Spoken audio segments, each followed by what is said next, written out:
Hidup TV mempersembahkan Oase Rohani Katolik yang dibawakan oleh para imam Keuskupan Agung Jakarta. Selamat menyaksikan. Halo sahabat Oase Rohani Katolik yang terkasih, apa kabarnya Anda semua hari ini? Semoga kita semua dalam keadaan baik dan penuh dengan sukacita. Senang sekali hari ini saya Lili Teja dapat menemani Anda semua dalam acara Oase Rohani Katolik. Dan pada kesempatan kali ini di studio telah hadir Romo Yohanes Budi Raharjo SDB yang biasa kita sapa dengan Romo Budi. Halo Romo, apa kabarnya Romo hari ini?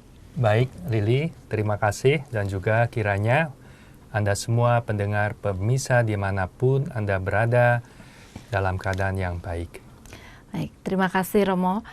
Sahabat Oase Rohani Katolik yang terkasih, sebelum kita memulai acara Oase Rohani Katolik hari ini, marilah kita mengawalinya dengan doa pembuka bersama Romo Budi. Dalam nama Bapa dan Putra dan Roh Kudus, amin.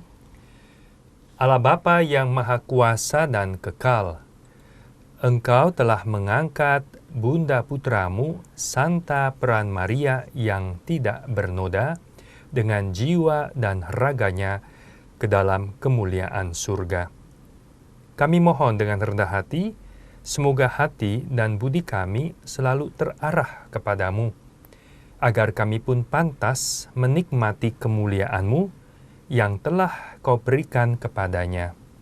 Demi Kristus Tuhan dan pengantara kami. Amin. Sahabat Oase Rohani Katolik yang terkasih, Gereja Katolik hari ini juga merayakan Hari Raya Santa Perawan Maria diangkat ke surga. Nah, sekarang kita akan menyiapkan hati untuk mendengarkan bacaan liturgi hari ini. Bacaan diambil dari Kitab Wahyu, bab 11 ayat 19a, dilanjutkan dengan bab 12 ayat 1 sampai 6a dan 10ab. Aku, Yohanes, melihat bait suci Allah yang di surga, dan kelihatanlah tabut perjanjiannya di dalam bait suci itu. Lalu tampaklah suatu tanda besar di langit. Seorang perempuan berselubungkan matahari dengan bulan di bawah kakinya, dan sebuah mahkota dari 12 bintang di atas kepalanya. Ia sedang mengandung. Dalam keluhan dan penderitaannya hendak melahirkan, ia berteriak kesakitan. Maka tampaklah suatu tanda lain di langit, seekor naga merah padam yang besar berkepala 7 dan bertanduk 10, dan di atas kepalanya ada 7 mahkota. Ekornya menyapu sepertiga dari bintang-bintang di langit dan melemparkannya ke atas bumi. Naga itu berdiri di hadapan perempuan yang hendak melahirkan itu untuk menelan anaknya segera sesudah perempuan itu melahirkannya. Dan perempuan itu melahirkan seorang anak laki-laki yang akan menggembalakan semua bangsa dengan gada besi. Tetapi tiba-tiba anak itu direnggut dan dibawa lari kepada Allah dan ke hadapan tahtanya. Lalu perempuan itu lari ke padang gurun, di mana Allah telah menyediakan suatu tempat baginya. Kemudian aku mendengar suara yang nyaring di surga. Sekarang telah tiba keselamatan, kuasa dan pemerintahan Allah kita. Sekarang telah tiba kekuasaan Dia yang diurapi Allah, sebab para pendakwa yang siang malam mendakwa saudara-saudara kita di hadapan Allah telah dilemparkan ke bawah. Demikianlah sabda Tuhan. Syukur kepada Allah. Sahabat Oase Rohani Katolik yang terkasih, marilah sekarang kita menanggapi bacaan yang telah kita dengar dengan Mazmur tanggapan. Segala keturunan akan menyebut aku bahagia. Segala keturunan akan menyebut aku bahagia. Dengarlah hai putri, lihatlah dan sendengkanlah telingamu. Lupakanlah bangsamu dan seisi rumah ayahmu. Biarlah raja menjadi bergairah karena keelokanmu, sebab dialah Tuanmu, sujudlah kepadanya. Segala keturunan akan menyebut aku bahagia. Di antara mereka yang disayangi terdapat putri-putri raja. Di sebelah kananmu berdiri permaisuri, berpakaian emas dari Ofir. Segala keturunan akan menyebut aku bahagia. Dengan sukacita dan sorak-sorai mereka dibawa. Mereka masuk ke dalam istana raja. Segala keturunan akan menyebut aku bahagia. Sahabat Oase Rohani Katolik yang terkasih, marilah sekarang kita mendengarkan bacaan kedua. Bacaan diambil dari surat pertama Rasul Paulus kepada jemaat di Korintus, bab 15 ayat 20-26. Saudara-saudara, Kristus telah dibangkitkan dari antara orang mati sebagai yang sulung dari orang-orang yang telah meninggal. Sebab sama seperti maut datang karena satu orang manusia, demikian juga kebangkitan orang mati datang karena satu orang manusia. Karena sama seperti semua orang mati dalam persekutuan dengan Adam, demikian pula semua orang akan dihidupkan kembali dalam persekutuan dengan Kristus. Tetapi tiap-tiap orang menurut urutannya, Kristus sebagai buah sulung.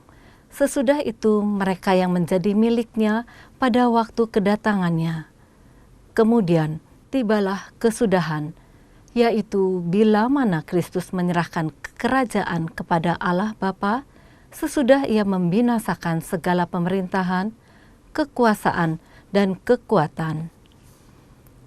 Karena Kristus harus memegang pemerintahan sebagai Raja sampai Allah meletakkan semua musuhnya di bawah kakinya. Musuh terakhir yang ia binasakan ialah maut. Demikianlah sabda Tuhan. Syukur kepada Allah. Sahabat Oase Rohani Katolik yang terkasih, marilah sekarang kita menyiapkan hati untuk mendengarkan bacaan Injil hari ini. Bacaan diambil dari Injil Yesus Kristus menurut Lukas, bab 1 ayat 39 sampai 56. Tuhan sertamu. Dan sertamu juga. Inilah Injil Yesus Kristus menurut Lukas. Dimuliakanlah Tuhan. Beberapa waktu sesudah kedatangan malaikat Gabriel, bergegaslah Maria ke pegunungan, menuju sebuah kota di wilayah Yehuda. Ia masuk ke rumah Zakaria dan memberi salam kepada Elisabet. Ketika Elisabet mendengar salam Maria, melonjaklah anak yang di dalam rahimnya, dan Elisabet pun penuh dengan Roh Kudus. Lalu berseru dengan suara nyaring, "Diberkatilah engkau di antara semua wanita, dan diberkatilah buah rahimmu. Siapakah aku ini, sampai ibu Tuhanku datang mengunjungi aku? Sebab sesungguhnya ketika salammu sampai kepada telingaku, anak yang di dalam rahimku melonjak kegirangan. Sungguh berbahagialah dia yang telah percaya, sebab firman Tuhan yang dikatakan kepadanya akan terlaksana." Lalu kata Maria, "Jiwaku memuliakan Tuhan, dan hatiku bergembira karena Allah Juru Selamatku. Sebab ia telah memperhatikan kerendahan hamba-Nya. Sesungguhnya mulai sekarang segala keturunan akan menyebut aku berbahagia, karena Yang Maha Kuasa telah melakukan perbuatan-perbuatan besar kepadaku, dan namanya adalah kudus. Rahmat-Nya turun-temurun atas orang yang takut akan Dia. Ia memperlihatkan kuasa-Nya dengan perbuatan tangan-Nya dan mencerai-beraikan orang-orang yang congkak hatinya.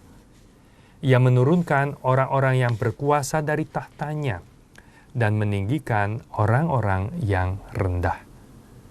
Ia melimpahkan segala yang baik kepada orang yang lapar dan menyuruh orang yang kaya pergi dengan tangan hampa. Ia menolong Israel hambanya karena ia mengingat rahmat-Nya, seperti yang dijanjikannya kepada nenek moyang kita, kepada Abraham dan keturunannya untuk selama-lamanya. Kira-kira 3 bulan lamanya Maria tinggal bersama dengan Elizabeth, lalu pulang ke rumahnya. Demikianlah Injil Tuhan. Terpujilah Kristus. Sahabat Oase Rohani Katolik yang terkasih, baru saja kita mendengarkan bacaan Injil untuk hari ini. Romo Budi, kiranya inspirasi apa atau kabar sukacita apa yang dapat dibagikan pada hari ini, Romo? Baik. Sungguh banyak yang bisa dibagikan sukacita dalam perayaan hari ini, minggu ini, yaitu Hari Raya Maria diangkat ke surga. Sebab itu adalah sukacita kita sebagai gereja. Namun sebelum itu saya mau memberikan catatan liturgi. Bagi Anda yang memperhatikan baik bacaan-bacaan minggu, di tahun B itu kan biasa Injil diambil dari Markus. Tetapi di minggu terakhir Juli dan seluruh bulan Agustus, semestinya Injil diambil dari Yohanes yang bicara terus tentang roti yang turun dari surga sesudah Yesus menggandakan 5 roti dan 2 ekor ikan untuk 5.000 orang. Dan bab 6 kalau Anda lihat, dan lihatlah di Injil menurut Yohanes, ada wejangan yang panjang dari Tuhan Yesus menjelaskan tentang misteri roti yang turun dari surga. Dan penjelasan itu di dalam liturgi dibagi ke dalam 4 minggu. Keempat minggu itu pas jatuh tahun ini di bulan Agustus. Mestinya itu kita merayakan hari Minggu ini, Minggu biasa yang ke-19. Namun, ada pesta besar di dalam gereja, yaitu Maria diangkat ke surga. Hari pestanya persisnya itu 15 Agustus. Tetapi Konferensi Wali Gereja Indonesia memutuskan boleh memindahkan 15 Agustus perayaan ini ke hari Minggu terdekat. Jadi hari Minggu ini, tanggal 12 Agustus, kita merayakan Maria yang diangkat ke surga. Kenapa? Karena Maria diangkat ke surga itu juga punya pesan yang penting untuk kita semua. Dan gereja memindahkannya dan boleh memindahkannya, masing-masing keuskupan punya kebijakannya, ke minggu terdekat dengan harapan tentu supaya praktis, kalau tidak semua ya sebagian besar umat merayakan.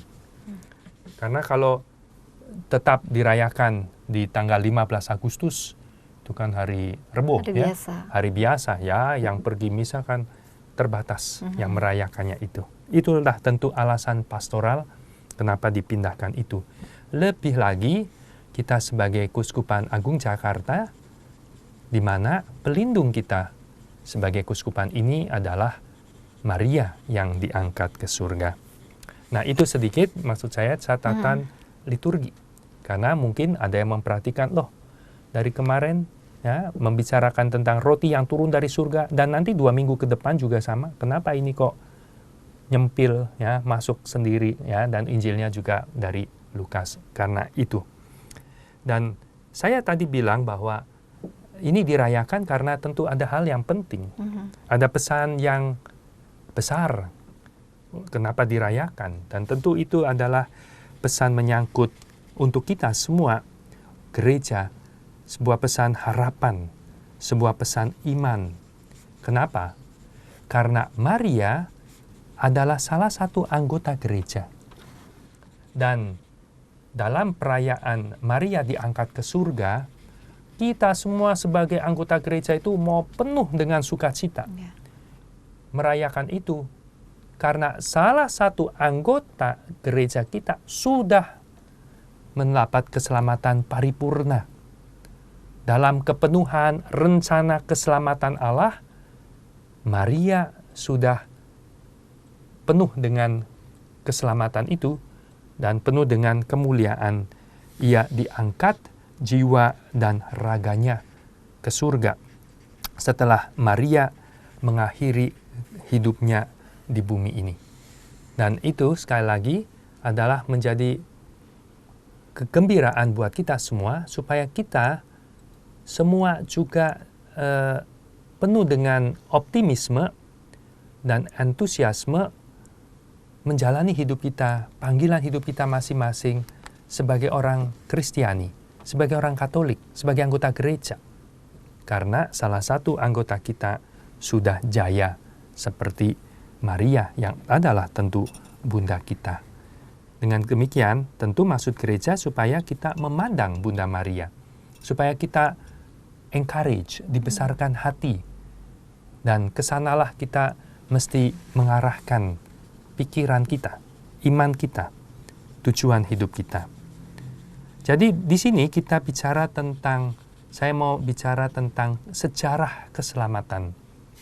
Sejarah keselamatan kita masing-masing dan sejarah keselamatan Bunda Maria. Sejarah keselamatan bisa kita lihat sebagai hasil perpaduan antara karya Allah yang mau menyelamatkan manusia dan di pihak lain manusia yang menanggapi respon terhadap karya Allah itu. Karena manusia punya kebebasan. Manusia bisa menyambut, menerima, atau bisa menolak, mengabaikan Allah yang sedang berkarya untuk keselamatan kita. Jadi perpaduan antara karya Allah dan jawaban kita. Jawaban kita boleh dibilang karya kita sebagai manusia. Dan atau kita katakan juga antara rahmat dan kodrat. Dan perpaduan itu adalah hasil dari karya keselamatan, sejarah keselamatan. Kalau kita pikir dari pihak Allah, dari sisi Allah, keselamatan, karya sejarah keselamatan itu dimulai sejak penciptaan, sejak adanya waktu. Ya, saya tidak mau masuk di sini ke dalam misteri, juga sebagai ilmuwan itu satu pertanyaan besar. Apakah ada waktu itu ada mulainya? Ya. Dan awalnya bagaimana gitu ya? Setelah itu belum ada waktu. Lalu waktu itu apa? Ya kan? Itu sesuatu yang misteri besar yang lainnya. Tapi kita katakan bahwa sejarah keselamatan di pihak Allah mulai dengan penciptaan. Ada ruang dan waktu dan mulai itu. Dan kemudian terus berlanjut. Kalau kita baca dalam kitab suci sampai kepenuhan waktu, yaitu ketika Allah menjadi manusia dalam Yesus Kristus. Maka kita sebetulnya hidup dalam kepenuhan waktu keselamatan, sejarah keselamatan itu. Sampai akhirnya kapan? Yang kita imani sebagai akhir zaman, akhir waktu. Itu dari pihak Allah. Kalau dari pihak kita, berhubungan dengan kita, sejarah keselamatan mulai kapan? Mulai kita lahir. Dan berhenti selesai kapan? Selesai kita hidup. Ya. Tetapi itu secara manusia kodrati. Namun secara rohani, sejarah keselamatan itu hidup dalam roh, itu dimulai saat kita menerima pembaptisan. Ya, saat kita menemukan pembaptisan. Dan kita masing-masing, Anda dan saya, menulis sejarah keselamatan kita. Hari demi hari. Dan kalau kita melihat ke belakang, mungkin kita bisa melihat, ada hari-hari yang dimana kita menulis dengan indah dan baik. Dan mungkin ada juga mengakui dengan kerendahan hati ada yang kurang baik atau tidak enak untuk bahkan didengarkan, ya. Dan terus kita menulis sampai kapan? Sampai kita mengakhirinya. Pertanyaan besar, ya, mengakhirinya saat kita meninggal. pertanyaan besar adalah bagaimana kita akan mengakhirinya. Apakah kita berhasil dalam menyelesaikan sejarah itu atau kita menjadi gagal. Dan pesta hari ini mau menunjukkan kepada kita ada satu anggota gereja yang sudah berhasil. Dan berhasil dengan penuh kemuliaan, itu adalah Maria, bunda kita. Maka seperti tadi saya katakan, perayaan pesta hari ini mau memberi kepada kita optimisme, entusiasme. Mari kita mengikuti Bunda Maria, di mana karena jawabannya yang selalu penuh, merespon dengan selalu baik kepada Tuhan, sampai Tuhan Allah begitu berkenan. Dan boleh dikatakan Allah memotong jalur pendek khusus sampai Bunda Maria menyelesaikan akhir hidupnya di dunia. Ia tidak mengalami pembusukan badan, kehancuran badan, tetapi langsung diangkat jiwa raganya ke surga. Dan ini sebuah privilege tentu untuk Maria. Dan ini yang membedakan dengan orang-orang kudus lainnya. Karena orang-orang kudus lainnya yang gereja sudah nyatakan santo, santa, beato, beata, ya, itu sudah dengan wewenang gereja, dengan tanda-tanda yang gereja terima, bahwa mereka sudah di surga. Ya, bukan yang perlu didoakan di api penyucian, tidak. Ya, kita tidak mendoakan orang kudus pada tanggal 2 November itu hari semua arwah ya, beriman, itu tidak. Mereka sudah 2 November itu. Mereka sudah di pesta orang kudus semua 1 November. Tapi mereka ini, orang-orang kudus itu, masih menantikan misteri iman yang lain, yaitu kebangkitan badan. Ya, kebangkitan badan. Sedang Maria ini satu-satunya anggota gereja yang sudah dimuliakan jiwa dan raga dalam kemuliaan bersama dengan Tuhan di surga. Nah, seperti tadi kita dengar di dalam bacaan pertama, satu penglihatan dari Yohanes bahwa ia melihat tabut perjanjian ada di dalam bait suci. Itu adalah buat kita, gereja kita membacanya juga, salah satu interpretasinya adalah untuk Maria. Maria sebagai macam tabut perjanjian itu, karena ia yang mengandung Yesus ya, di dalam rahimnya. Ya, jadi dan Yesus itu yang sebagai perjanjian Allah dan manusia. Ia yang membuat perjanjian baru, dan Maria yang dulu mengandung seperti tabut itu menyimpan loh batu perjanjian itu dalam peristiwa di perjanjian lama itu. Ya, dan Maria di sini ditampilkan sekali lagi sebagai model dan penolong buat kita semua untuk kita menanggapi rencana Tuhan, karya keselamatannya, supaya kita juga memperoleh kemuliaan keselamatan itu seperti yang diperoleh Bunda Maria.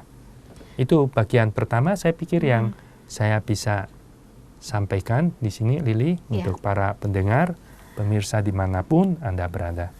Romo, kalau kita menyimak dari bacaan kitab Wahyu di bab 12 ayat ke-1 ya Romo, dikatakan, lalu nampaklah suatu tanda besar di langit, seorang perempuan berselubungkan matahari dengan bulan di bawah kakinya dan sebuah mahkota dari 12 bintang di atas kepalanya.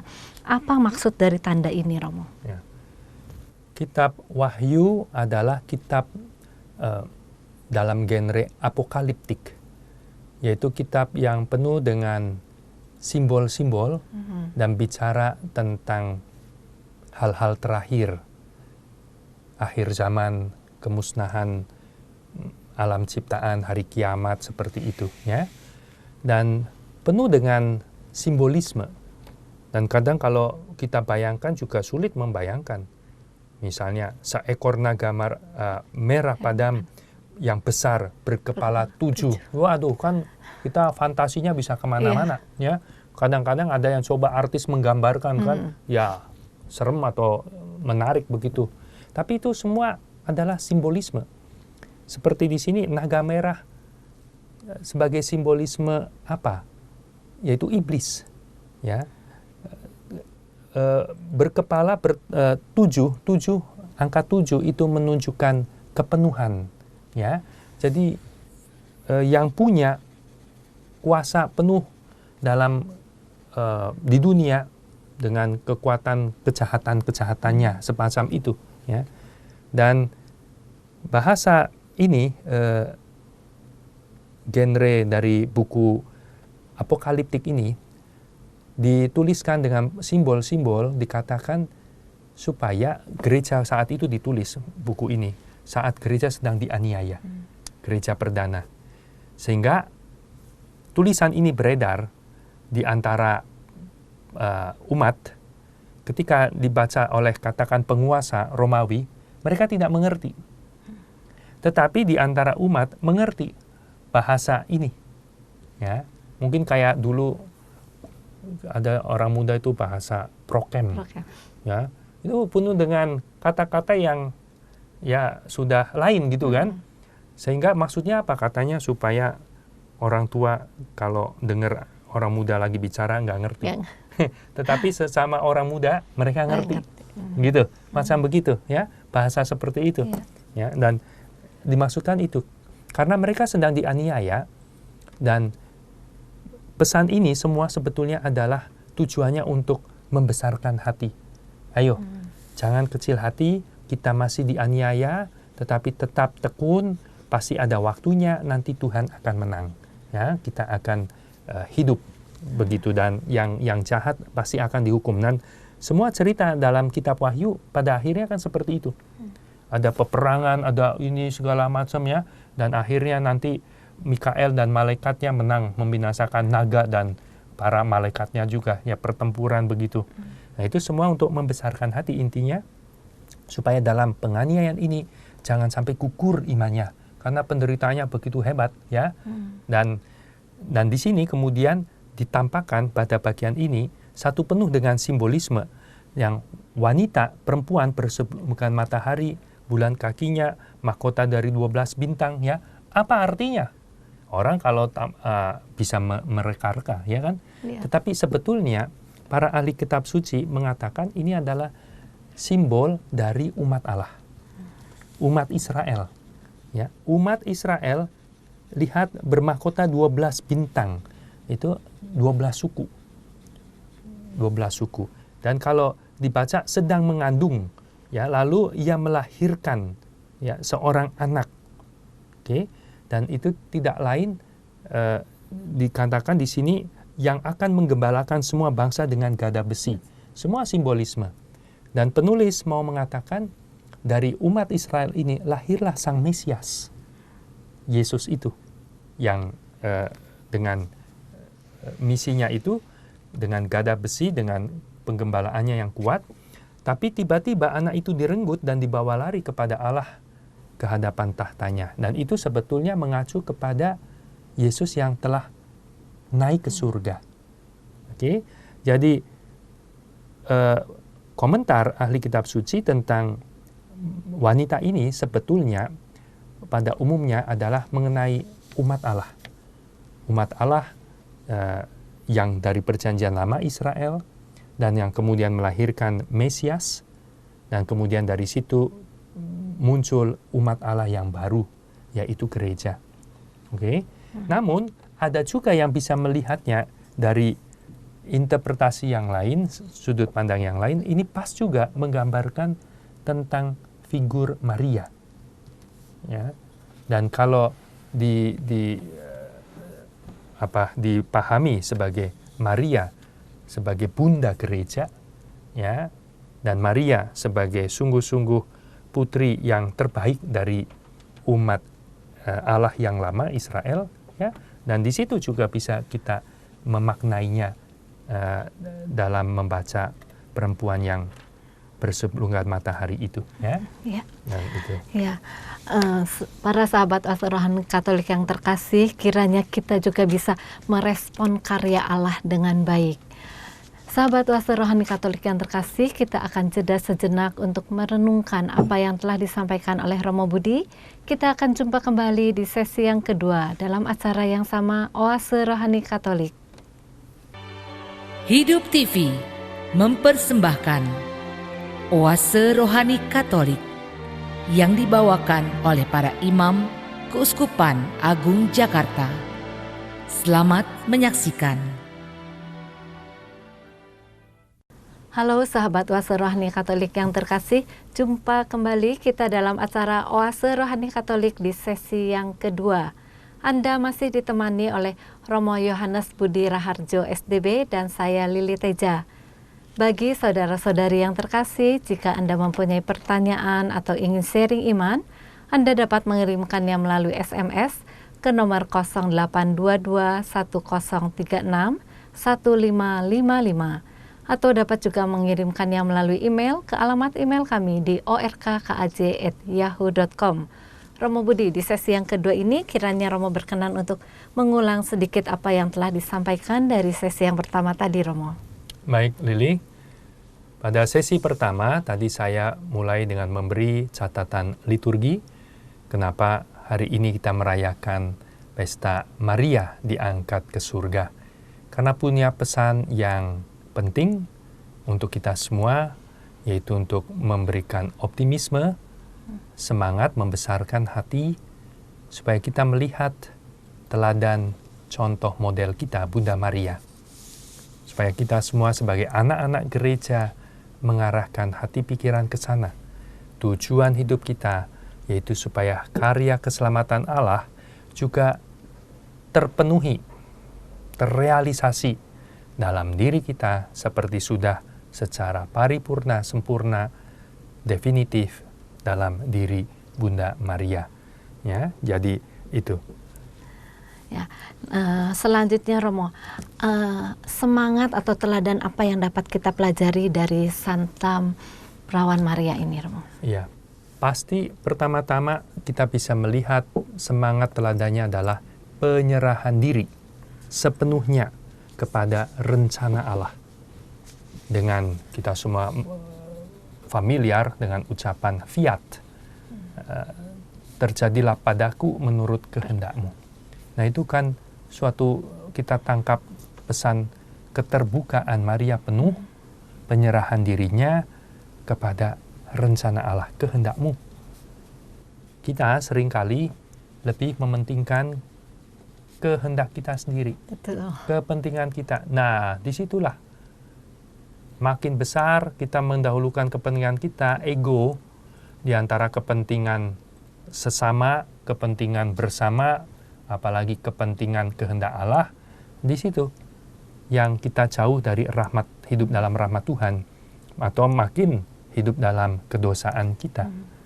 Beda, dan di situ Maria memberi dirinya penuh kepada penyerahan diri penuh kepada rencana Allah. Mau hidup dalam apa yang menjadi perintah kehendaknya. Dan kita mungkin bisa saja jatuh di dalam pemahaman terlalu mengidolakan atau memitologikan Maria. Seorang Maria yang lain hidupnya dari kita. Ya, tidak pengalaman hidup kita yang biasa-biasa.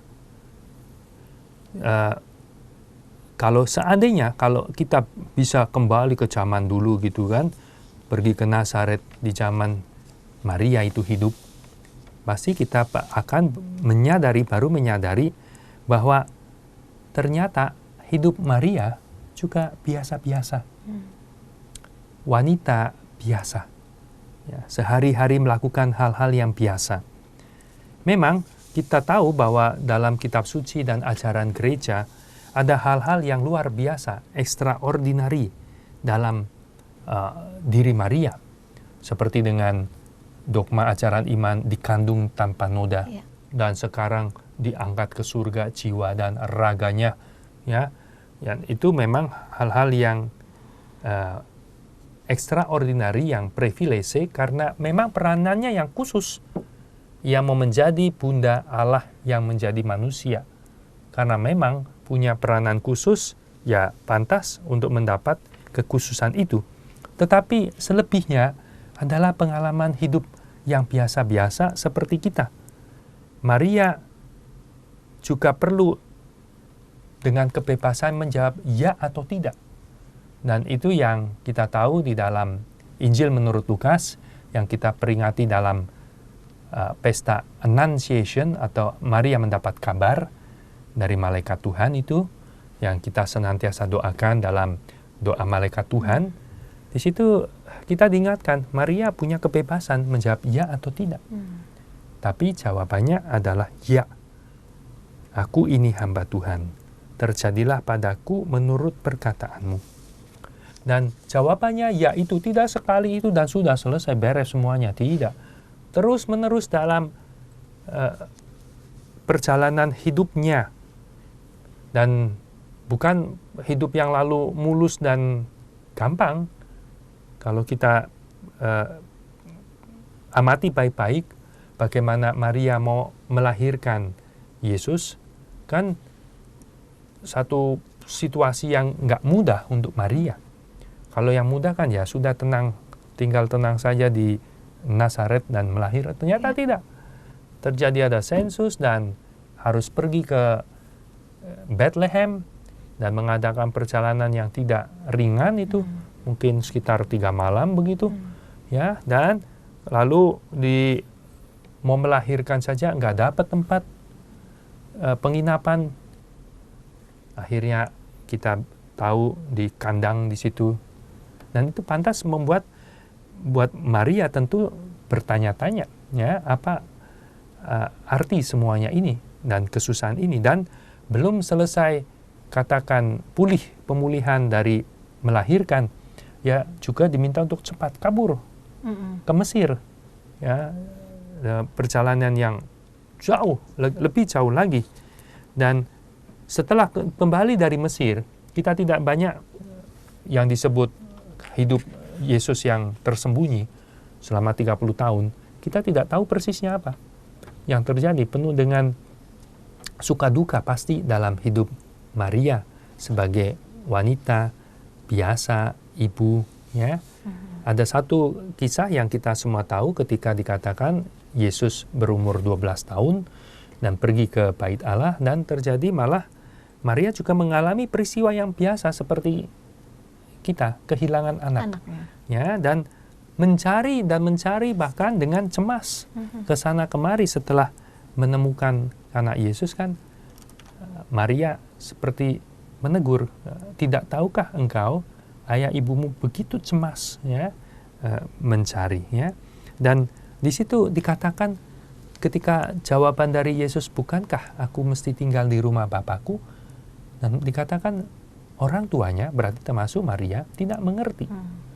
Jadi harus juga belajar untuk memahami, mengerti apa yang dimaksud itu semua, apa yang rencana Tuhan. Selalu penuh dengan pertanyaan juga, ya.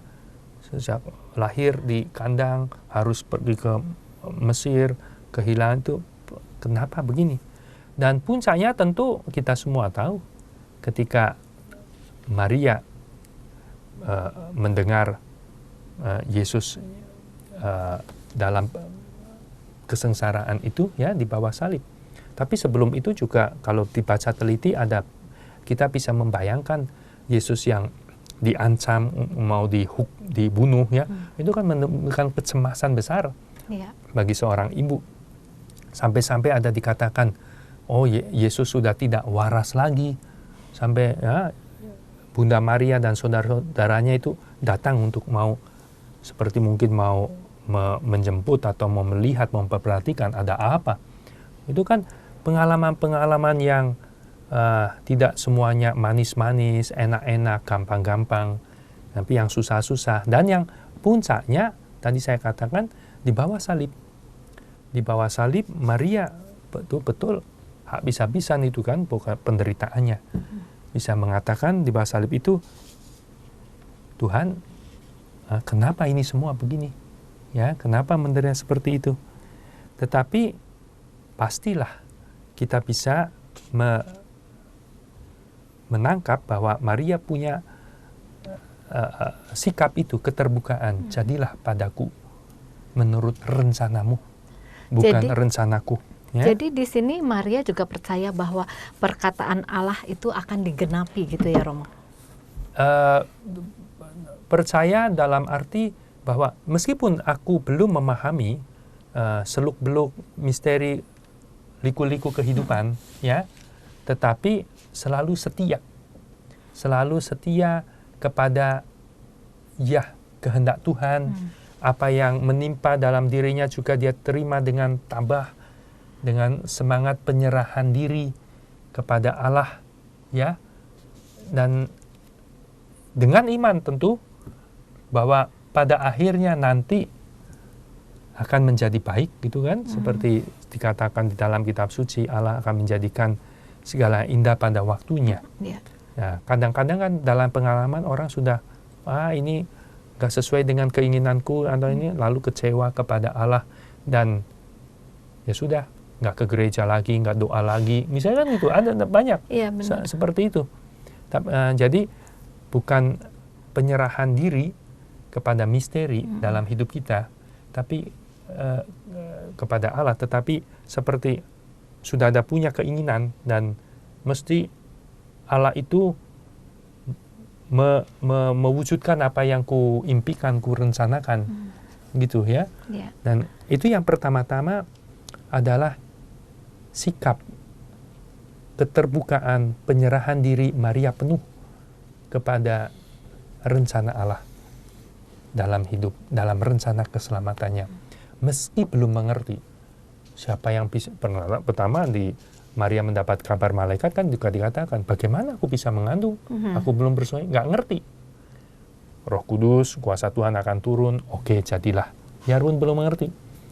Ya, ketika seperti tadi saya katakan mau melahirkan di kanan, pasti Maria nggak ngerti kenapa mesti begini.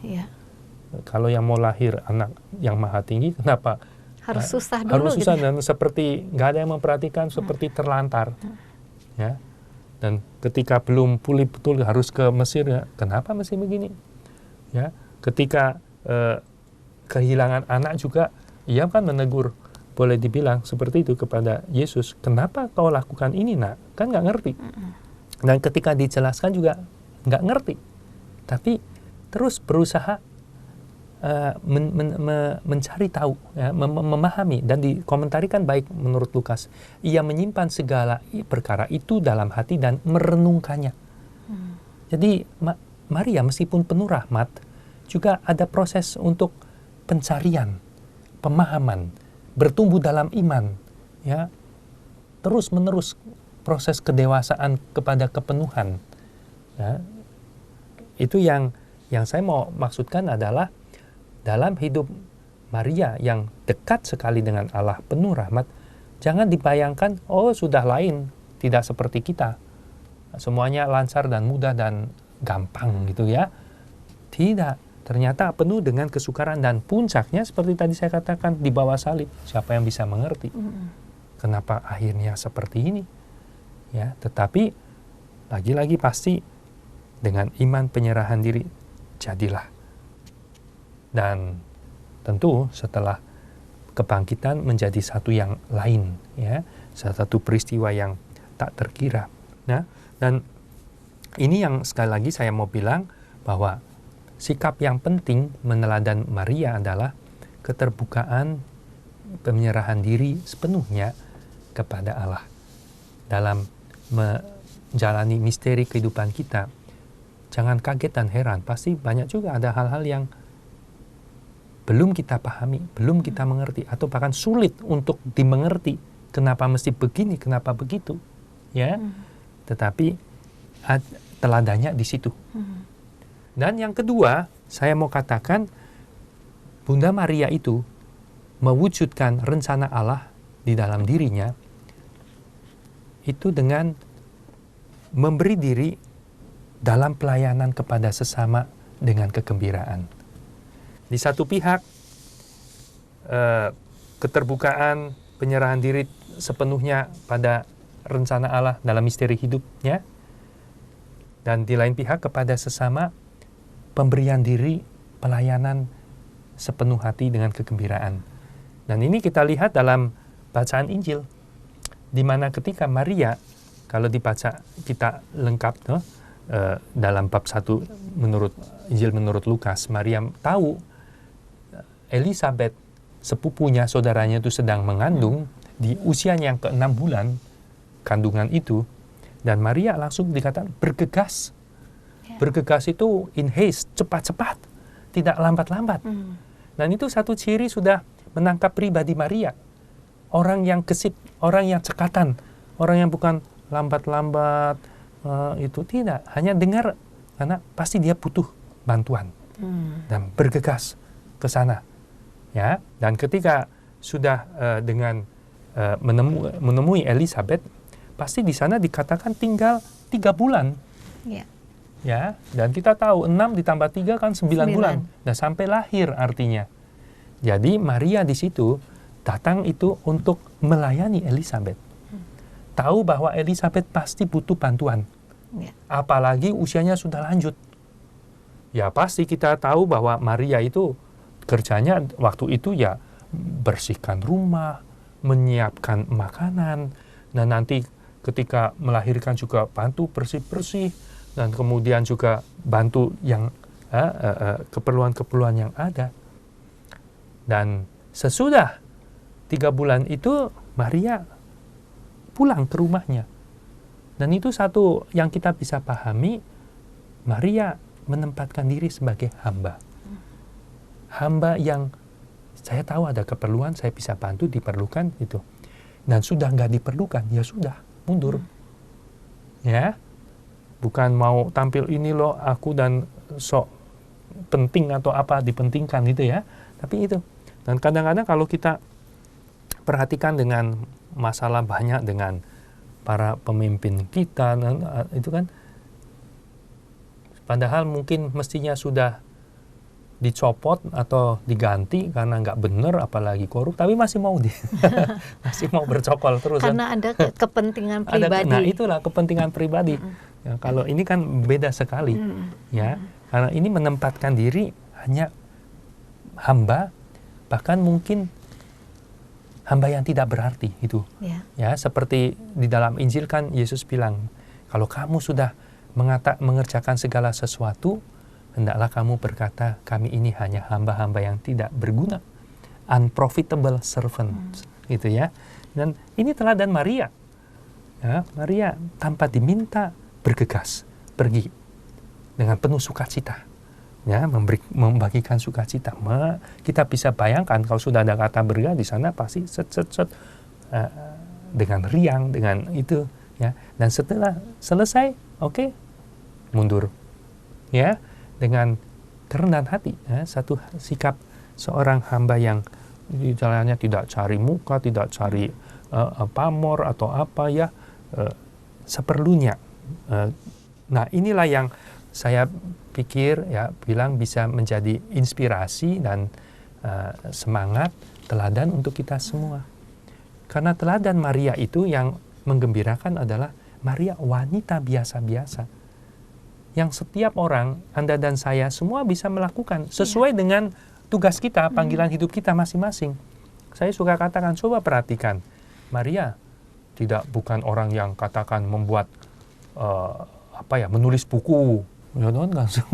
Kalau hebat karena bisa menulis buku atau menciptakan sesuatu, invention gitu kan, atau membangun banyak institusi, gedung-gedung gitu ya, atau apa, kan ada itu biasa kayak siapa Raja the Great itu karena hebat itu, kan nggak itu kalau teladannya itu nggak semua kita bisa. Mungkin saya nggak bisa nulis buku, dia Maria juga bukan orang yang pengkhotbah hebat begitu kan, semua orang atau pembuat mukjizat begitu kan. Kalau contohnya yang seperti itu, ya aku nggak bisa lah gitu kan. Tapi ini teladannya adalah yang sederhana, ya, yang sehari-hari, dan justru itu yang menarik. Itu artinya keselamatan itu ada dalam jangkauan kita masing-masing. Ya. peranan apa ini dan itu kan hanya sesuai dengan situasi panggilan hidup kita, ya, posisi kita. Tetapi yang mendasar, yang inti, yang paling penting yaitu keterbukaan, penyerahan diri penuh kepada rencana Allah. Meskipun belum mengerti banyak, dan pasti kita banyak hal yang tidak mengerti dalam hidup, ya, tetapi tetap trust, tetap percaya, menaruh kepercayaan Allah itu yang memperhatikan kerendahan hati hambanya, seperti pujian Maria begitu, ya, yang punya rencana untuk keselamatan dirinya, untuk umatnya, ya. Lalu yang kepada sesama itu memberi diri sebagai pelayan, ya, dengan kerendahan hati, dengan kegembiraan sukacita, ya, seperti itu. Ya. Jadi di sini Maria juga memuliakan Allah karena karya Allah bagi dirinya, ya, gitu ya Romo, ya. Ya, di sini menarik juga, ya, jiwaku memuliakan Allah. Sesungguhnya mulai sekarang segala keturunan akan menyebut aku berbahagia karena Yang Maha Kuasa telah melakukan perbuatan-perbuatan besar kepadaku. Ya. Memang perbuatan-perbuatan besar Allah kepada Maria kan memang beberapa banyak itu. Maka kata plural, jamak kan, ya memang yang dikandung tanpa noda, ya. Dan saya mungkin masuk ke dalam 4 ajaran iman gereja tentang Maria, ya, ajaran dogma mengenai Maria, ya, yang dikandung tanpa noda, yang kita rayakan pestanya 8 Desember, ya. Lalu setelah itu yang tetap perawan, ya, artinya melahirkan dengan kuasa Tuhan Roh Kudus, itu pestanya 25 Maret, ya. Lalu Maria yang ini diangkat ke surga, ya, yang pestanya 15 Agustus, dan Maria Bunda Allah karena ia melahirkan Yesus yang sungguh Allah sungguh manusia, 1 Januari, ya. 4 dogma itu memang hal-hal besar itu dalam diri Maria terjadi, karya Allah. Tapi ingat, seperti tadi saya katakan, karya keselamatan itu bukan hanya karya Allah lalu manusianya pasif, tapi karya kita juga, dalam arti respon, tanggapan kita. Nah, tanggapan Maria ini yang seperti ini. Ia juga seperti kita, seperti Anda dan saya, bisa menolak, bisa mengatakan tidak, ataupun enggan, ataupun lambat-lambat, gitu kan. Tapi Maria tidak. Siap dan dengan gembira, dengan bergegas, dengan cepat, ya. Dan perbuatan besar kepada Allah kepada Maria sampai diangkat dengan jiwa dan raga dalam kemuliaan di surga, itu juga yang ini yang menjadi kabar sukacita untuk kita, karena itu juga untuk kita sebagai gereja.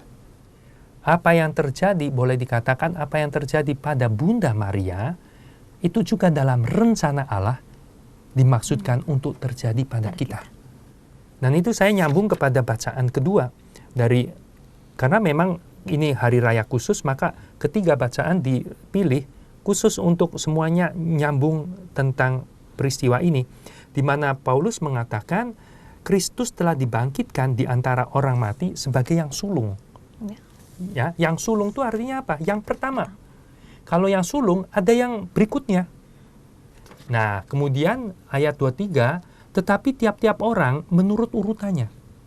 Kristus sebagai buah sulung, sesudah itu mereka yang menjadi miliknya pada kedatangannya.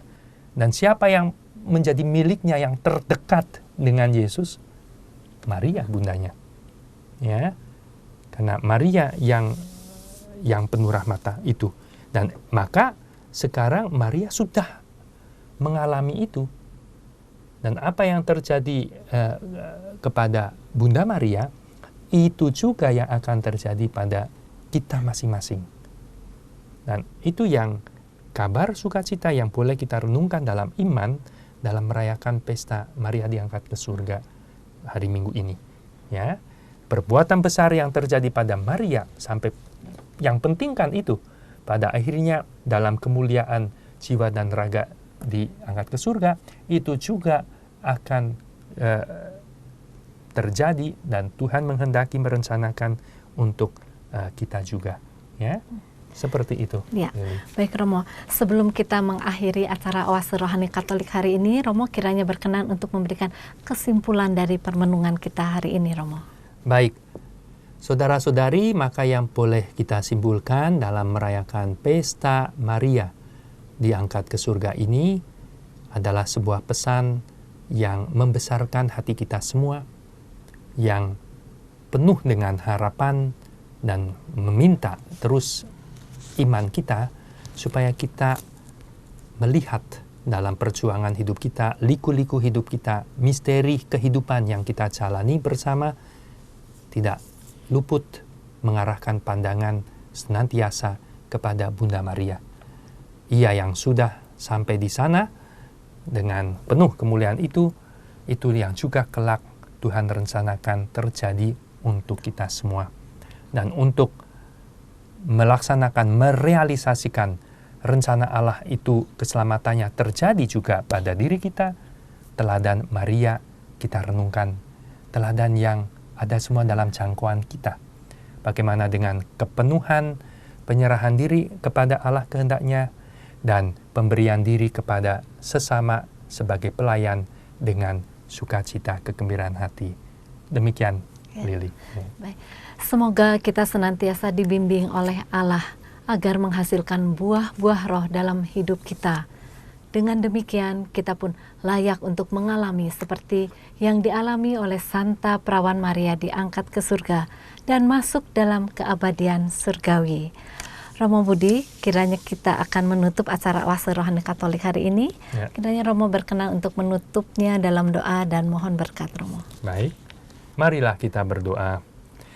Allah Bapa kehidupan dan kebangkitan kami telah Kau perkenankan ikut serta di dalam permenungan ini, dalam kami menghayati misteri karya keselamatan dalam Bunda Maria dan menghormatinya, Ia yang sudah diangkat jiwa dan raganya ke surga.